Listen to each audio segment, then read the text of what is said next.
So mga ka-vlog, ito ang Christmas light dito sa Ugong. Magmula F. Legazpi Street yan hanggang sa barangay lang. Tumbong haba na to. Ginaya niya yung ilaw sa Tiendesita. Like, share, and follow nyo lang mga ka-vlog.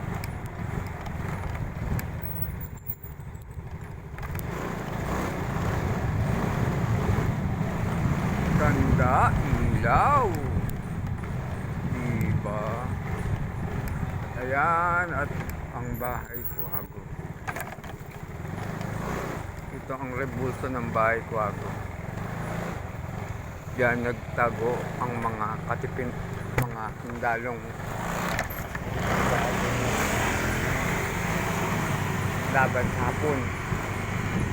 Like, share, and follow nyo lang mga ka-vlog. Wala nang ilaw dito, lumiko na ako.